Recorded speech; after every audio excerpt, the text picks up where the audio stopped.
Part 1 of the Yaya. Bata pa lang ako, meron na akong yaya. Ang pangalan niya, Cecilia. Mabait ito at maganda, pero malis na ito kasi meron siyang kailangang ayusin sa probinsya nila. Namimiss ko na din siya, pero wala na akong magagawa. Pero sabi niya sa akin, dadalawin niya din ako sa tamang panahon lamang. Kasi madami siyang ayusin sa probinsya nila. Nagsangayon ako dito. Pero bago pa umalis si Yaya, si Celia, naghanap na kagad ng bagong yaya ang mami ko. Para daw meron akong bantay kasi ang kanilang trabaho, umuwi na sila, late na, at minsan maaga na silang umuwi. Okay naman ako sa bagong yaya ko. Mabait siya, maganda din, katulad ni Yaya Cecilia. Sobrang ganda niya. Pero minsan, nabago ako sa kanyang mga luto, sa mga recipe nila, sa recipe niya. Kasi walang asin, bawang, ang kanyang mga recipe. Siyempre, bata pa ako noon, kaya hindi ko alam ang mga pagluluto, kaya hindi ko na lang ito pinansin. Pero nang lumaki na ako at nalaman kung paano magluto, nagtataka na ako kasi bakit walang asin o bawang kanyang mga luto. Lalo na kung magluluto siya ng itlog at ang ibang mga luto ay na may kailangan naman ng asin kasi minsan ang pangit ng lasa. Maganda siya, mabait. Tinanong ko sila mami time na yun, Mommy, bakit po ba hindi po naglalagay ng asin at bawang si Yaya sa recipe niya? Hindi ko din alam anak, pero baka hindi niya lang gusto na magka-UTI tayo.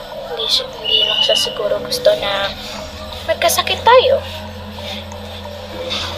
Pero bakit naman po ganun, Mommy? Kasi dapat po need pa din nating malaman, di ba? Anak, hindi naman tayo investigador. At higit sa lahat, wala tayong alam. Gusto niya yun sa pagluluto, anak. Gustuhin mo na lang, bakit napapangitan ka pa sa luto niya?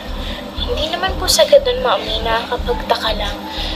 Kasi mahilig daw po siya magluto, pero ang kanyang mga ibang niluluto, walang asin o di kaya walang bawang. Bakit naman po nun, Mami? Anak, kung may reklamo ka, sabihin mo lang kay Yaya. Baka magawa niya ng paraan.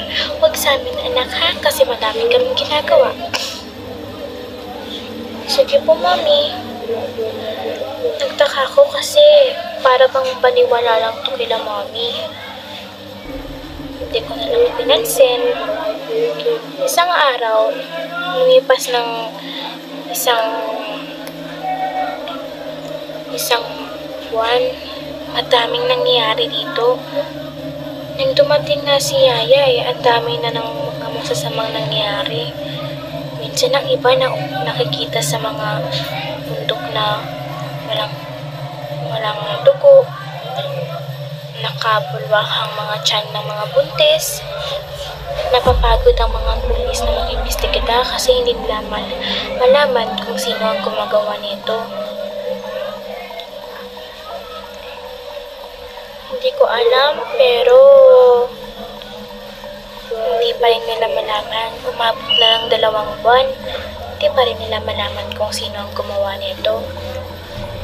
Gusto ko rin mag-imbestiga, pero wala pa ako sa tamang edad. Grade 9 pa lang kasi ako eh.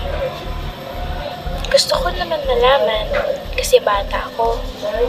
Pero ayaw nila mama, papa, kasi gusto nilang safe ako. Kaya daw nila akong ginawa ng Yaya para may mag-alaga sa akin at may makasama ako. Pero gusto ko lang namang mag-imbestiga para hindi na patuloy ito.